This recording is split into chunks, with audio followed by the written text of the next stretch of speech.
Live from New Delhi, you're watching DD India News Hour, India's voice to the world. I'm Ramesh Ramachandran. Coming up in the next hour,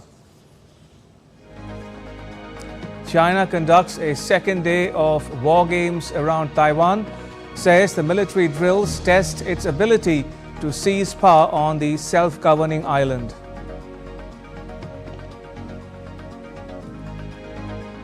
Israel's Prime Minister Benjamin Netanyahu likely to address a joint meeting of the US legislature. Russia mulls halting Ukraine war with a ceasefire that recognizes the current battlefield lines, but is prepared to fight on if Kiev and the West do not respond. And spiritual leader Sri Sri Ravi Shankar says India is part of the solution as a mediator maintaining neutrality amidst conflicts.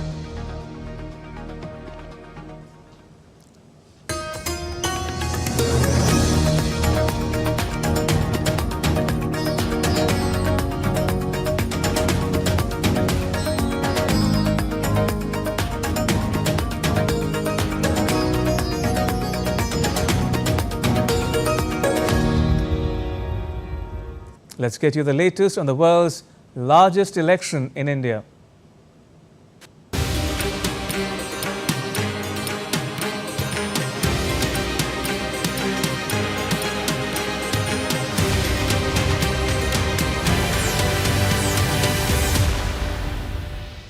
The world's largest election in the world's largest democracy is nearing its end. Polling in the second last phase of India's parliamentary election will take place on the 25th of May. 58 seats across 6 states and 2 union territories are up for grabs.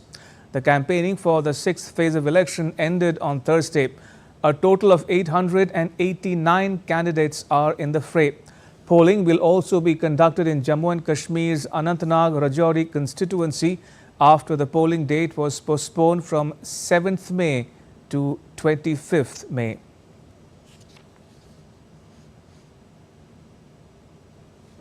Preparations are on in full swing for the voting on Saturday.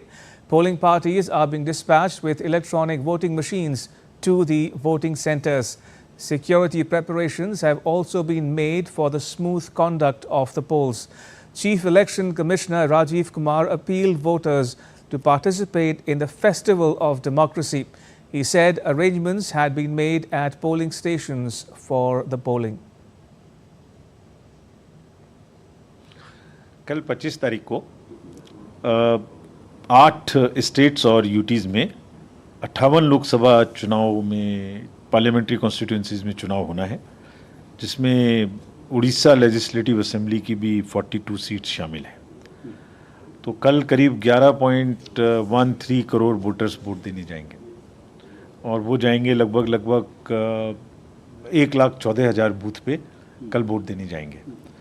तो सबसे आह्वान है कि vote देने ज़रूर आएँ। ये मतलब छठी फेज़ है कल और थोड़ी गर्मी है, गर्मी के सारे इंतजाम हमने बचाने के बूथ्स पे किए हैं। All 10 seats of Haryana are going to the polls on Saturday. Liquor stores and licensed premises in the state, including Faridabad and Gurugram, will remain closed during polling. Amritpal Singh reports. Preparations for Saturday's polling in Haryana, where 10 parliamentary constituencies go to polls, have been completed. You can see behind me, polling parties have gathered here to collect their EVMs from the distribution centers where they've been kept in strong rooms. They're getting these EVMs issued and moving to their respective polling stations. There are about 20,000 polling stations across the state. Adequate arrangements of security have been made at these polling stations. About 35,000 police personnel of the Haryana Police have been deployed. Apart from that, 20,000 additional home guard from the neighboring state of Punjab, from the states of Gujarat and Madhya Pradesh have been deployed too. 112 companies of central paramilitary forces have been deployed across the state to ensure free and smooth polling. At the polling stations, adequate facilities have been made available given the heat. Water coolers, fans. This time around, the Haryana Chief Electoral Officer has issued an app, an interesting app called the Voters in Queue, where a voter can check the length of the queue at his or her polling booth and accordingly arrive at the polling booth. And also very interestingly, this time around, the BLOs who issue voter slips issued invitation cards like marriage invitation cards to voters to come and participate in this festival of democracy. With cameraman Saurabh Bakshi, this is Amritpal Singh for DD India in Panchkula, Haryana. As Haryana prepares to go to the polls on Saturday, the issues weighing on people's minds are mostly related to livelihood, jobs and the problems faced by the micro and small-scale industries that give employment to much of the unorganized labor force matter most to voters. Amritpal Singh has more.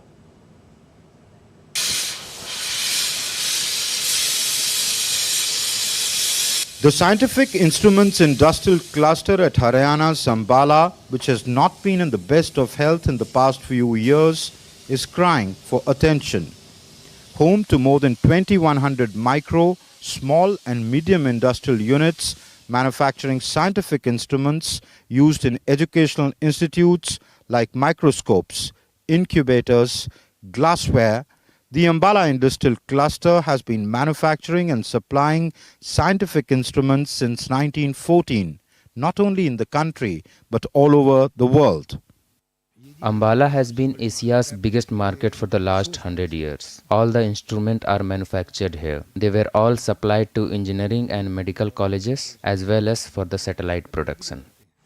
उसमें भी कई parts Ambala से बन के जाते हैं. And yet, the cluster cries for immediate attention. As political parties come seeking votes at their door, people here have their demands ready. Here, the industry is very small. Laborers are working from home. Because of this, people from the pollution board disturb us. Neighbors accuse us of creating disturbance as well. So we need an industrial area plot of about 150 to 200 yards because we work on a smaller scale. ताकि हमें एक जाके हम वहाँ पे easy तरीके से अपना काम को कर सकें. We have always lacked skilled labor here. In present times, people lack the budget to convert to automation. Ambala Kant is a small-scale industry. यहाँ पर scientific industry We have an old base of scientific industry here, along with a brand, but we lack local infrastructure. So government aid towards export facilities will be beneficial. फिर भी यहाँ पर हमें क्या है local थोड़ा सा infrastructure. Though mainly unorganized, these units put together have an annual turnover of more than 3,000 crore rupees and provide employment to more than 20,000 people. As Haryana prepares to vote this Saturday, it's livelihood issues which matter most to people, like this scientific manufacturing industrial cluster of Ambala, which cries for attention, urgently seeking the policy makers to hear and meet their demands. With cameraman Saurabh Bakshi, this is Amritpal Singh for DD India in Ambala. Now, many of you would be visiting polling booths in India's capital and other parts of the country on Saturday to cast your vote. Rahul Upadhyay tells you all about how polling booths are set up and the criteria for setting up a booth at a particular location.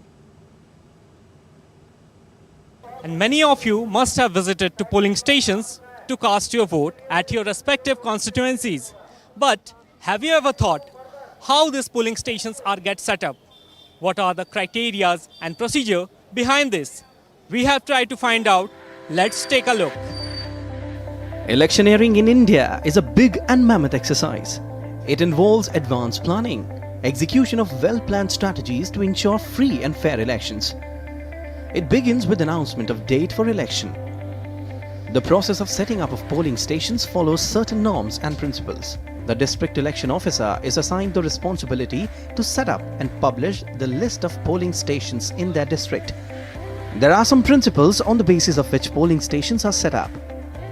These include ensuring that voters do not have to travel more than 2 km to cast their vote.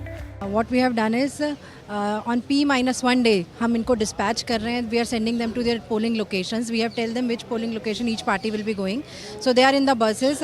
They are taking their polling material along with EVMs. So sector officer will go along with them. They will set up their polling booth. They will stay there. These principles, however, are not set in stone. Polling stations can even cater to less than 300 voters in case access is a problem. For example, in a rugged terrain. In cases where the number of electors exceeds 1500, auxiliary polling stations are set up, preferably in the same building. Polling station locations are chosen carefully, usually in a government or semi-government institutions. They try to avoid using private buildings unless it's absolutely necessary. Polling stations are equipped with adequate shade structures like tents, canopies or umbrellas, seating, cooling devices like fans, proper ventilation, drinking water and ORS. At polling location, we have made all the arrangements for their night stay, for water and for heat wave for tomorrow. For even voters, we have made waiting shed, coolers are there. Then we have kept ORS. Then there are waiting areas. Then there is a medical room is there. In addition to this, the ECI has also identified polling stations which are likely to face heat waves based on India Meteorological Department data. These are some of the arrangements which Election Commission officials make for us. Amid all these efforts, voter participation play a major role to make an election success.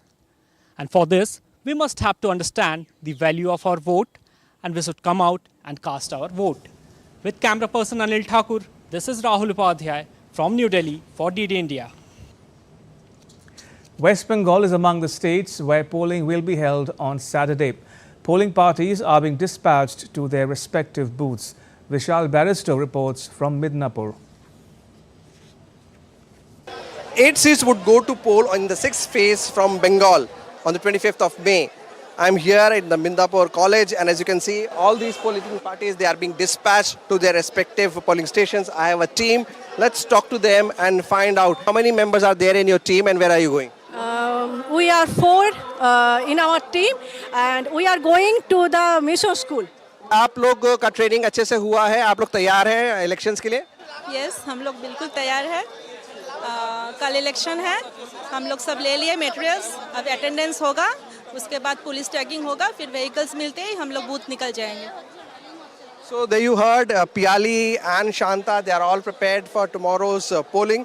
But they are not the only one. As you can see, all these polling parties, they are ready and ready for elections tomorrow. With cameraman Piyush in Midnapur, this is Vishal Barrister for DD India. Campaigning for the 7th and last phase of India's election has intensified. BJP leader and Prime Minister Narendra Modi held a rally at Nahan in Himachal Pradesh in support of the party's candidate on the Shimla seat, Suresh Kashyap. The Prime Minister addressed another rally at Mandi in support of the party's candidate, actor Kangana Ranaut. Himachal Pradesh has 4 parliamentary constituencies, Hamirpur, Mandi, Shimla and Kangra. In 2019, the BJP had won all 4 seats in the state. The Prime Minister said at a rally in Shimla that India fights its own battles and no longer begs from the world. आपने कांग्रेस का दौर देखा है, जब एक कमजोर सरकार देश में हुआ करती थी, उस समय पाकिस्तान हमारे सिर पर चढ़ करके नाचता था. कांग्रेस की कमजोर सरकार दुनिया में गुहार लगाती फिरती थी. मोदी ने कहा, भारत अब दुनिया के पास भीख नहीं मांगेगा, भारत अपनी लड़ाई खुद लड़ेगा. और फिर भारत ने घर में घुस करके मारा.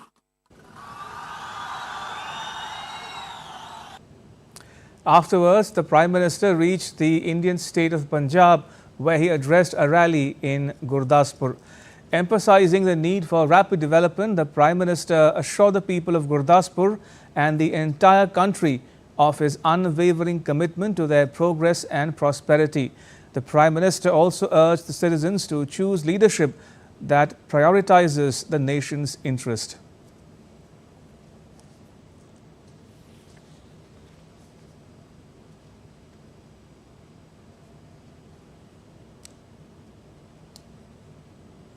Still to come on DD India NewsHour. Police in the French territory of New Caledonia in the Pacific kill a 48-year-old man. United Nations warns of an upsurge in violence in Myanmar's Rakhine province. And the US restricts visas for Georgia over a controversial foreign agent bill.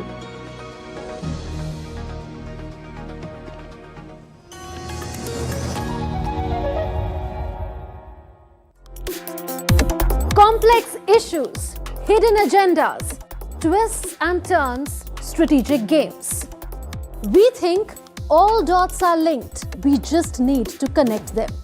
Join me every week as I connect the dots to unravel hidden designs in statecraft, mysteries, and decode issues that matter to you. Watch Connecting the Dots with me at these times on DD India.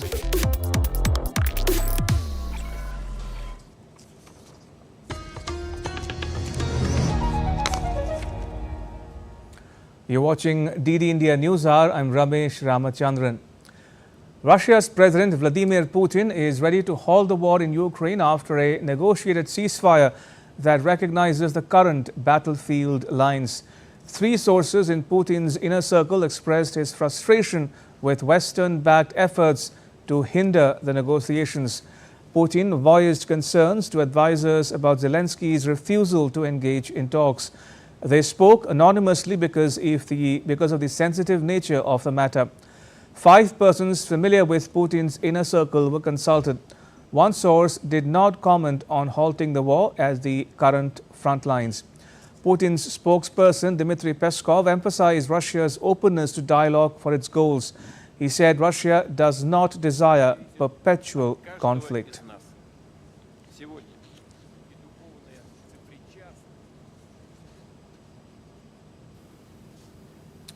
And Dasya Chernyshova joins us from Moscow. Dasha, Reuters news agency cites sources in Putin's inner circle as saying that Putin expressed his frustration with Western-backed efforts to hinder the ceasefire negotiations with Ukraine. Now, could you put the text of the Reuters interview in its proper context for our viewers?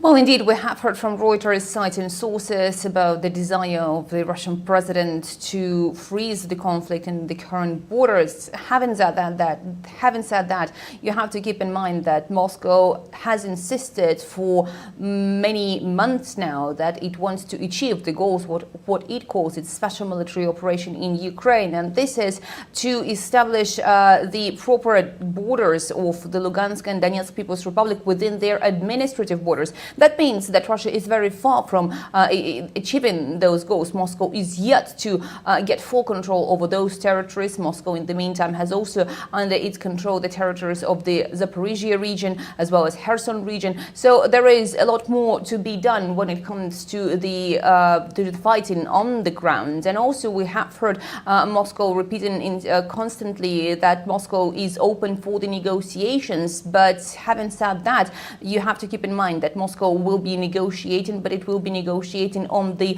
current realities on the ground. This is what the Kremlin has been saying is the prerequisite for the start of those negotiations, and saying that at this moment, as Moscow doubts the legitimacy of the current president of Ukraine, Vladimir Zelensky, whose term has expired earlier in May. Moscow has to establish whom it can negotiate with in Ukraine and whom it can trust, once again saying that it was frustrated the way how the negotiations proceeded back in 2022 when the sides met in Istanbul and negotiated a solution. And also we have heard today from the head of Russia's foreign intelligence, Sergei Narishkin, saying that the Western elites are frustrated because they understand that the strategic initiative is on the front lines, is in the hands of the Russian Federation. So in this current circumstance, it does not seem to be the case that Moscow will be willing to end the conflict at this moment on the current positions. Moscow will indeed be more likely achieving the goals until they are fully accomplished.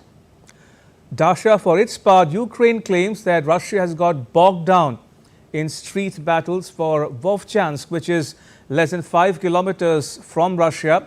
Now, Vovchansk has become an epicenter of fighting as Moscow seeks to create a buffer zone along the border. What more can you tell us about the fighting on there?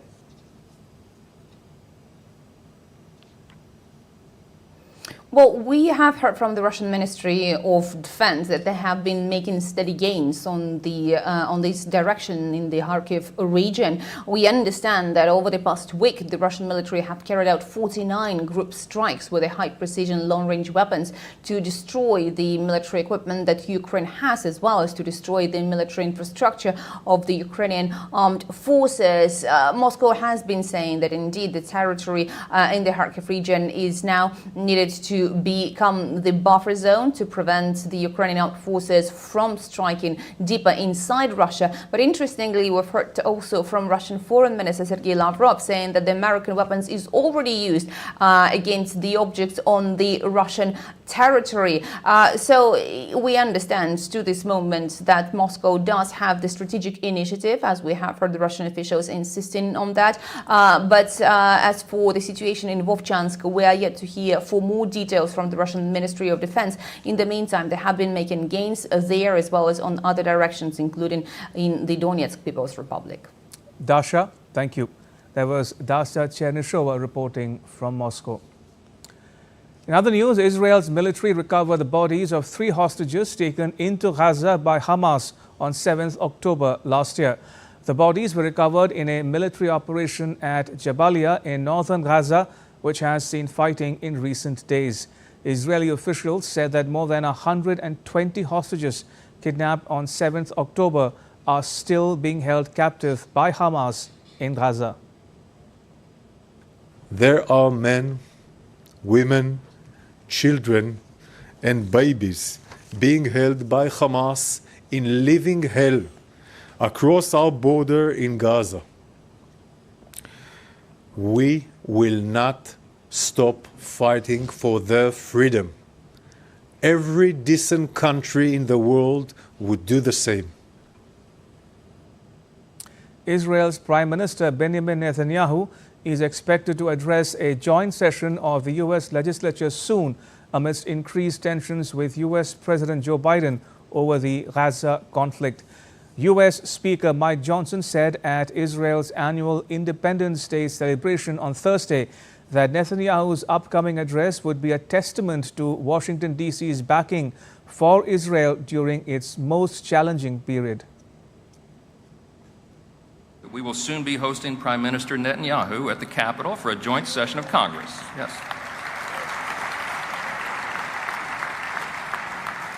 This will be a timely and I think a very strong show of support to the Israeli government in their time of greatest need. A 48-year-old man is reported to have been shot dead by police in New Caledonia on Friday, a day after France's President Emmanuel Macron visited the riot-hit French-ruled Pacific island. It was the 7th reported death since the start of the unrest last week. Officials told local media that the police were attacked by a group of around 15 people before the shot was fired. The United Nations Human Rights Office on Friday warned that there is a risk of a serious rise in violence in Myanmar's Rakhine state. It said that it has received frightening and disturbing reports of the killing of Rohingya people and burning of property. A powerful armed ethnic group in Myanmar known as the Arakan Army said last week that it had won control over a town in the western state of Rakhine after weeks of fighting.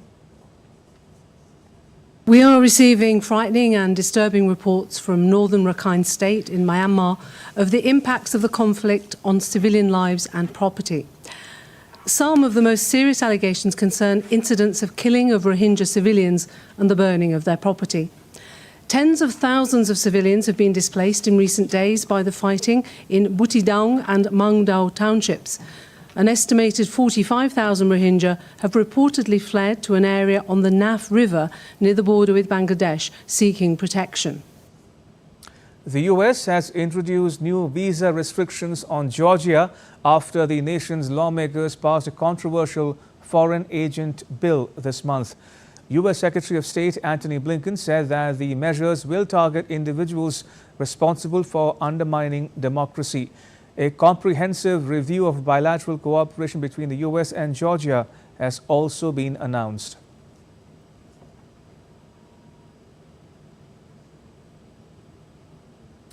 Louisiana becomes the first US state to reclassify 2 abortion-inducing drugs as Schedule 4 drugs.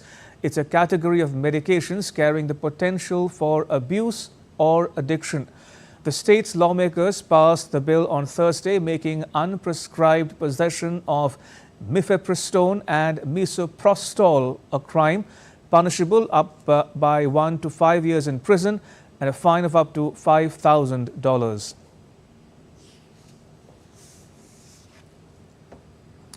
Extreme weather events are wreaking havoc around the world, from devastating tornadoes in the US to severe heat waves in India and Pakistan. The next report tells you more. From scorching heat to massive flood, extreme weather events have taken a toll on humanity across the world. On one hand, massive tornadoes swept over several states in the United States. In Iowa, 4 people were killed and several injured. In Texas, tornado damaged over 500 houses. In Brazil, severe rainfall caused widespread flooding in various parts of Rio Grande do Sul, the southernmost state. The state experienced record flooding over the past month, resulting in 163 fatalities, displacing around 500,000 people. On the other hand, India is grappling with severe heat waves across several states. The India Meteorological Department on Friday issued a red alert for heat waves in states like Delhi, Rajasthan, Punjab, Haryana and other northern states.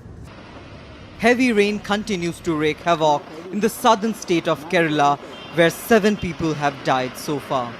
Alerts have been issued in several parts of the state. In addition, the weather department has issued a warning for a severe cyclonic storm that's expected to hit the coast of West Bengal in the next couple of days.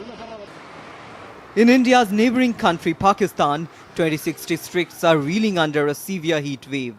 The authorities have taken measures to mitigate the impact by closing schools and postponing exams. Weather department said the temperature is expected to hit 50 degrees Celsius in southern province of Sindh. Scientists warn that human-induced climate change is to blame for these extreme weather events. Abhishek Bose for DD India.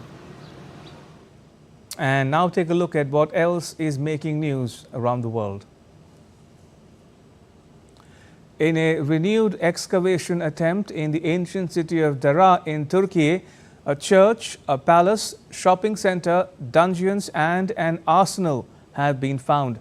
Along with this, more than 10,000 archaeological remains such as jewelry, candles, arrowheads and some sort of pots and pans were unearthed by a team. A regular star of the Marvel franchise and famous as Thor among his fans, actor Chris Hemsworth was honored with a star on the Hollywood Walk of Fame on Thursday. He described the ceremony as surreal and thanked his fans for their support. The 30th edition of a charity gala organized by AMFA, the Foundation for AIDS Research, was hosted by actor Demi Moore on Thursday. Held annually alongside the Cannes Film Festival, the event saw legendary pop icon Cher, Nick Jonas and people from fashion and sports in attendance.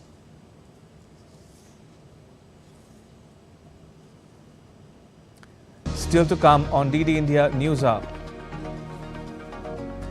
A building fire kills 14 people in Vietnam's capital. Hundreds fear dead after landslide hits a remote village in Papua New Guinea.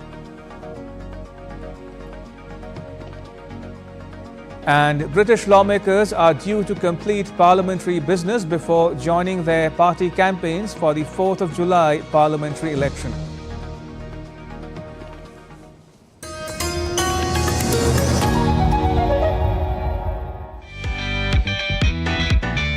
We are in Cannes, the famous city on the French Riviera. The 77th edition of the Cannes Film Festival is here. So soak into 12 days of world cinema and the hottest fashion trends. The famous 24 steps leading to the Palais des Festivals, where most of the cinema at this festival is screened, are beckoning. Join me, Munmun Bhattacharya, as I take you through all the buzz around the festival and on India's participation in it, only on DD India.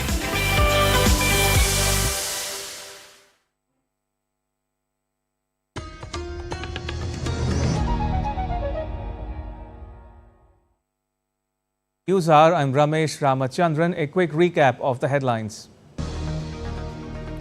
China conducts a second day of war games around Taiwan, says the military drills test its ability to seize power on the self-governing island. Israel's Prime Minister Benjamin Netanyahu likely to address a joint meeting of the US legislature. And Russia mulls halting Ukraine war with a ceasefire that recognizes the current battlefield lines, but is prepared to fight on if Kiev and the West do not respond. In London, British lawmakers are due to finish up parliamentary business in the coming hours before joining their party campaigns for the 4th of July parliamentary election. A number of laws that could be passed in a couple of hours include bills enabling compensation for the victims of contaminated blood scandal. But Prime Minister Rishi Sunak confirmed that a smoking ban will not become a law before the election. The smoking ban, of course, disappointed to not be able to get that through at the end of this session, given the time available. But what I'd say is that's evidence of the bold action that I'm prepared to take. That's the type of Prime Minister I am. That's the type of leadership that I bring. With major parties kick-starting their campaign, Labour leader Keir Starmer is using a visit to Scotland to promote his plan for a publicly owned green electricity generator.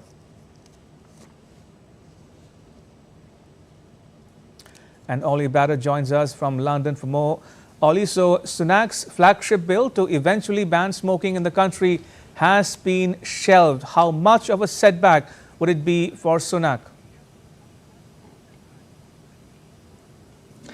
Politically, it's difficult for him on the campaign trail in the sense that this is a policy that was a flagship policy of his. It was something that he felt could be part of his political legacy as Prime Minister whenever that period comes to an end. And it allows his critics to say, look, you don't follow through on your own promises when it comes to your own important legislation that you've told us you're going to get done and dusted. On the other hand, Rishi Sunak insists that if he wins the election, then he'll bring that legislation forward rapidly. And so it's not necessarily dead in the water. It's also not necessarily dead in the water because the Labour Party were broadly in support of it as well. So it could be that it returns in some form, even if the Labour Party get into government, but that would depend on their legislative priorities, so it may not happen rapidly. And it is that difficult period where you had the election called on Wednesday and Parliament effectively wrapping up at the end of this week, and so there really wasn't time to get through all of the outstanding legislation. Those MPs who are involved in discussions and debates and wrapping up business, the wash-up as it's called at Parliament, some of them, of course, will be then heading straight out on the campaign trail to campaign for themselves in their own constituencies to try and hang on to their seats at the election on July the 4th. Others, though, won't be. We now have record numbers, for example, of Conservative MPs saying that they won't be standing at the election, and so for many MPs, today really is their last day at work. Now, Sunak and Labour leader Keir Starmer have kick-started their campaigns. Is energy policy a big issue in the run-up to the election? It's a major issue in the run-up to the election, particularly today, but generally as well. And there are various reasons for that. One is that energy has just had such an impact on the lives of Britons in the last few years, partly because of the crisis in Ukraine and the global spike in energy prices and what that has done to the cost of living for households and individuals and businesses up and down the UK.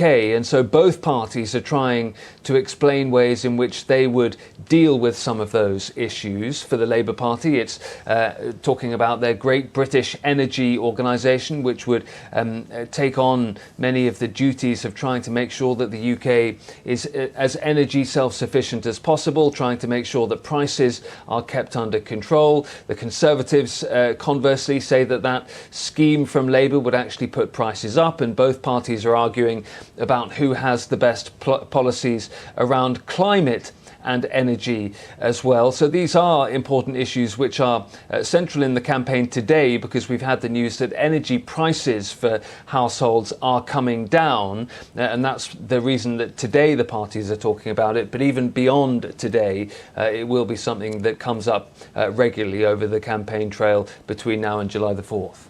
All right, we'll leave it there. Ollie Barrett in London. Thank you. Appreciate it. And shifting focus to the Indo-Pacific now, China staged a mock missile strike and dispatched its fighter jets carrying live missiles and bombers on Friday as part of military exercises that Beijing has said were launched to punish Taiwan's new president, Lai Ching-te. The drills in the Taiwan Strait included mock bombing of foreign vessels. The bombers set up several attack formations in the waters east of Taiwan, carrying out mock attacks in coordination with naval vessels. China criticized Lai's inauguration speech, in which he urged Beijing to stop its threats and said that the two sides of the strait were not subordinate to each other. In a statement, the Eastern Theater Command of the People's Liberation Army of China said that the exercises, dubbed as Joint Sword 2024A, were to test China's ability to jointly seize power, launch joint attacks and occupy key areas. Taiwan's defense forces deployed F-16 fighter jets, a mobile air defense system and a surveillance drone to monitor and shadow China's drills around the island. Taiwan's Foreign Minister Lin Chia-lung has said his country will not give in to China as the drills continued. We will not make any concessions because of this Chinese military exercise, because it concerns the development of democracy in Taiwan. The inauguration ceremony of the Taiwan government, which was elected by the people, is a happy event, and the fact that Taiwan is a democratic country will not be changed just because Communist China declares that Taiwan is a part of China. Meanwhile, Taiwanese security officials said that several Chinese bombers conducted mock attacks on foreign vessels near the eastern end of the Bashi Channel, which separates Taiwan from the Philippines. Drills were conducted for how to seize total control of areas west of the first island chain. The first island chain refers to the area that runs from Japan through Taiwan, the Philippines and onto Borneo, enclosing China's coastal areas.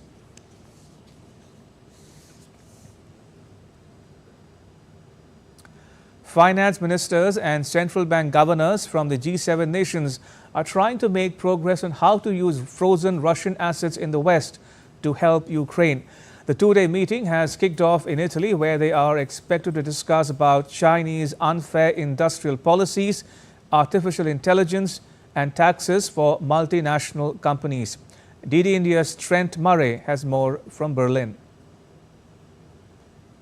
As chiefs meeting in the Italian region of Stresa. It's about 2 hours from Milan, a very picturesque part of the country, but I'm not sure they'll have much time to enjoy the local landmarks because there is a lot on the agenda that they are discussing. We know first and foremost Ukraine, a very high agenda item, including this plan which seems to be gaining steam in G7 countries to use seized Russian assets that are held abroad in some of those countries to help fund Ukraine's military defence. We know some countries are looking at proposals to use those seized assets as collateral to maybe provide Ukraine with a loan. Some estimates suggest that loan could be $50 billion US dollars. But what we are hearing is that some of those delegations are stressing caution about not getting, I suppose, too excited or too expecting this plan to come together at this summit, because there is a lot of technical and legal intricacies that they would need to get through. We also know China's growing exports to both Europe and the US high on the agenda. Of course, we saw that bombshell announcement from President Biden last week to slap a 100% tariff on Chinese cars and other technology like solar panels into the US. We know that is going to be discussed, but certainly the feeling amongst Europeans is they don't necessarily want to get too involved, particularly if it causes a trade war for their own exports. And then just finally, I think we do have to look at global taxation. It is a very tricky topic, but they are trying to navigate it. We know a global wealth tax is being discussed. This is something that Brazil has proposed alongside France. And we also know a global minimum on multinational taxes is something being discussed. But again, we aren't expecting any major announcements, but this is very much, I guess you could say, the warm-up event for the main summit, which takes place next month in Italy, in Puglia, when those G7 leaders will meet in Italy. At least 14 people have been reported dead and 3 others injured in a building fire in Vietnam's capital, Hanoi. The fire broke out in a 5-story building in a densely populated residential area on Friday. The cause of the blaze is under investigation. At least 100 people are feared dead in a massive landslide that occurred in a remote village of Papua New Guinea on early Friday morning local time. The death toll is expected to increase. The incident that happened 600 kilometers north of the capital Port Moresby razed homes, gardens and everything else to the ground. The number of people trapped within the debris remains unknown. Search and rescue is underway for survivors.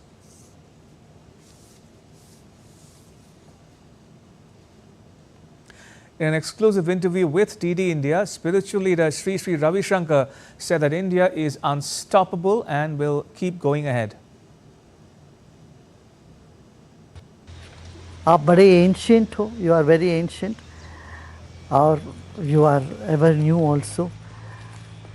अपने आप को संभाल, अपने मन को संभालें, और आप इस दुनिया में हैं कुछ करने के लिए.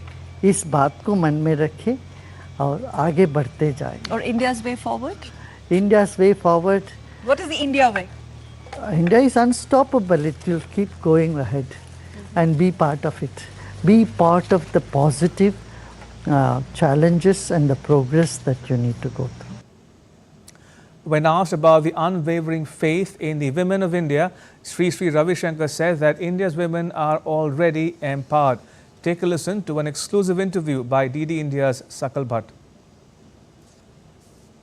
I remember आपने कहा था कि if women are given the most challenging task, they have the ability to finish it even before 10 years.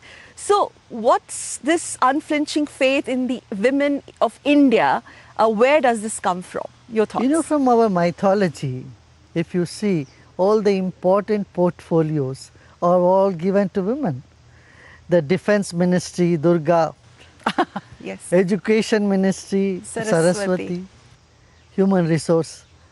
And then Finance Ministry, Lakshmi. We don't write Mr. and Mrs. We write first Mrs. women and come, Mrs. and Mr. Srimati and Shri.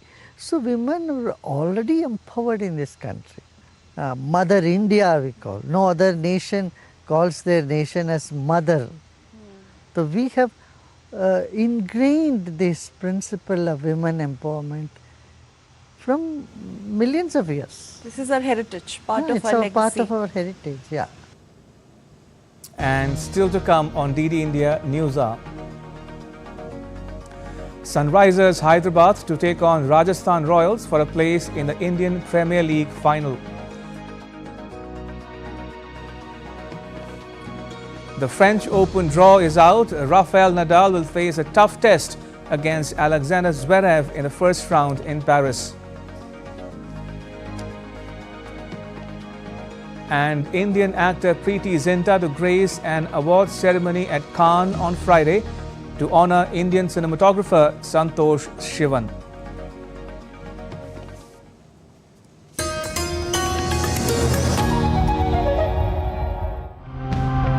There is enormous power in people's narratives, especially when they tell their own story. We meet some people and communities who tell us how it is done. Anything hazardous to humans is dumped here in North Chennai.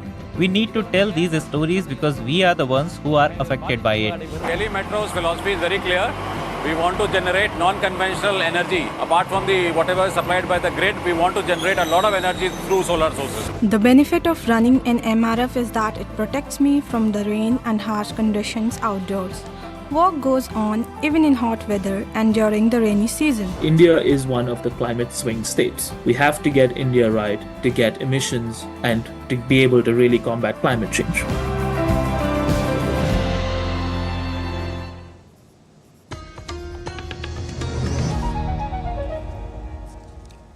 You're watching DD India News Hour. I'm Ramesh Ramachandran. India's National Security Advisor Ajit Doval has said that India has seen an unprecedented rate of change in the last 10 years in its military and economic prowess. India is changing very fast. In next 10 years, we will be a 10 trillion economy. It's a very, very major achievement and will be the world's third largest economy. It will also have the world's largest workforce.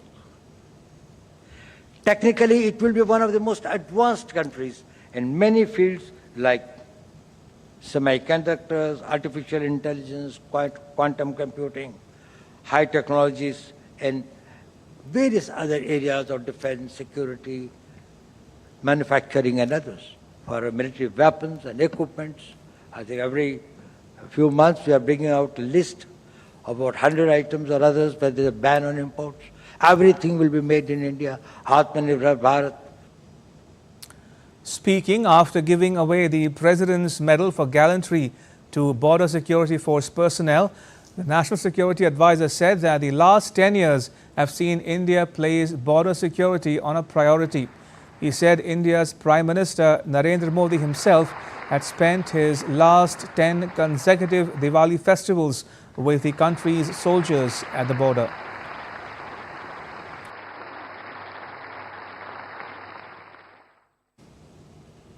Last 10 years have been the years in which the government has paid very, very high attention to the security and management of our borders. There is no Diwali in which our Prime Minister has not gone to Pakistan. He personally took interest to ensure all the governors of the 16 border states should visit the bordering districts. He also directed his cabinet ministers. And a lot of work was done. Survey of about 12,000 villages all along the border was done under his instructions. India will showcase its success stories in healthcare at the World Health Assembly to be held in Geneva from 27th of May. India has undertaken initiatives such as digital public infrastructure, universal health coverage and public health emergency preparedness and response. India will also showcase its Arogya Maitri Disaster Management Cube and indigenous portable hospital for emergencies. The 77th session of the World Health Assembly will bring together global health officials, including from India. It will conclude on the 1st of June. Japan is taking emergency steps to keep people safe from heat stroke this summer. The country's meteorological agency is warning this year could be another hottest on record, with many parts of the country already experiencing days over 30 degrees. The government is stepping in with a new emergency system to alert people to stay inside on especially hot days. Chris Gilbert took the local temperature on the new plan. It's set to be another scorching summer, and locals in downtown Tokyo are already taking shelter. The government is set to provide more relief, emergency measures to create more cool spaces when there's a severe risk of heat stroke, which is particularly dangerous to Japan's growing population of older people. Over 65-year-olds made up 90% of Tokyo's heat stroke-related deaths last year. You can feel something is wrong and getting worse every year.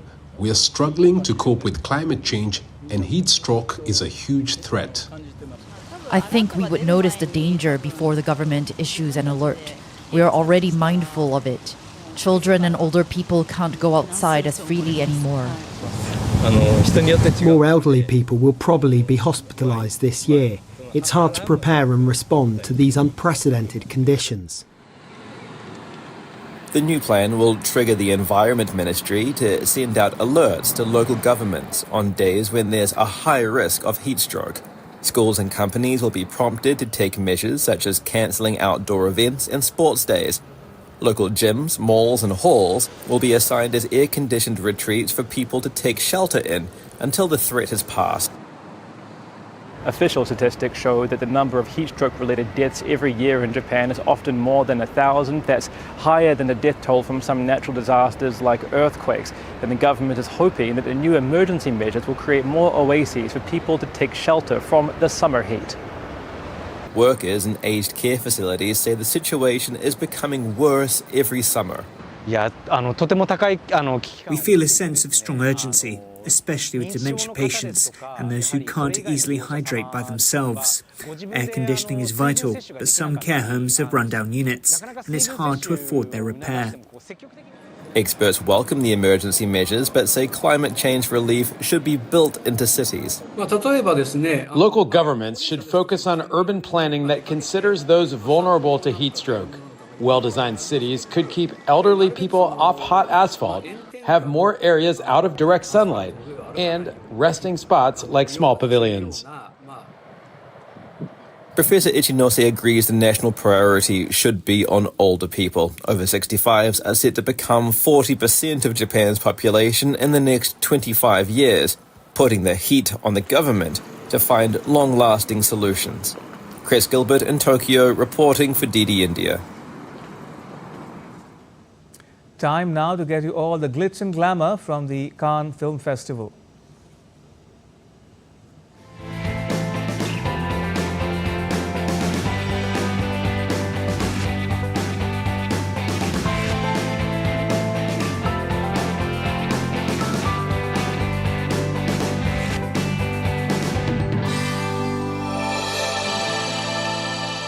Indian actor Preeti Zinta is at Cannes. The Dil Se star will present the Pierre Augeneau Award to the Indian cinematographer Santosh Shivan on Friday. Zinta spoke exclusively to my colleague Munmun Bhattacharya.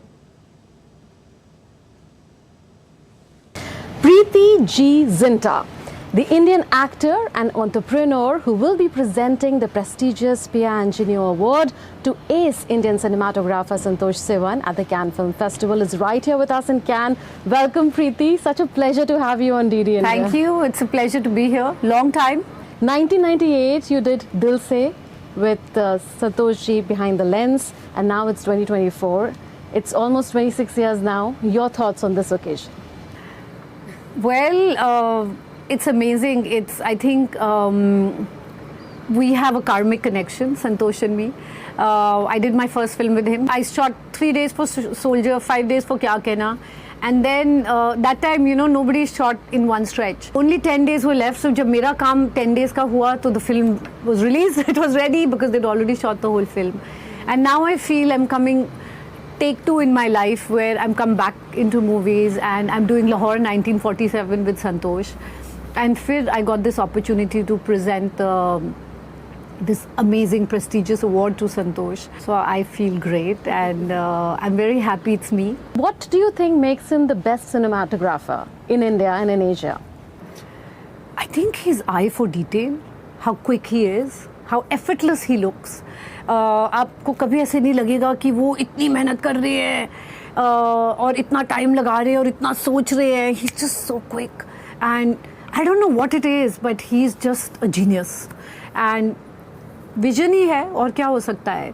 And he doesn't take himself so seriously. He won't come, and he's a little eccentric, which all geniuses are. But I absolutely love him. And now to all the news from the world of sport. The draw for the second Grand Slam of the year, French Open, is out.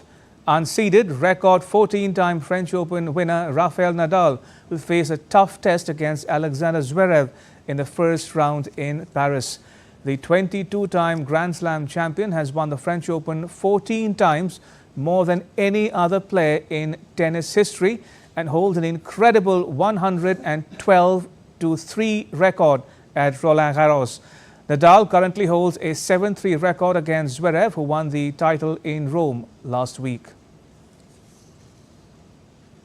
Sunrisers Hyderabad will take on Rajasthan Royals in Chennai on Friday for a place in the final.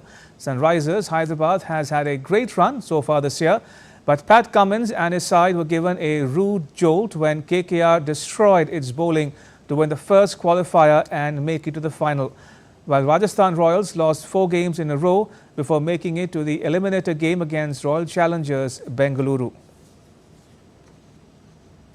And before we close, some more news coming your way. Warm and humid spring has made roses bloom earlier this year for Bulgaria's farmers. One of the top producers of the fragrant rose oil globally, Bulgaria produces 2 to 3.5 tons of rose oil annually. To get better quality of oil, the petals are picked very early in the morning when the essential oil content is the highest.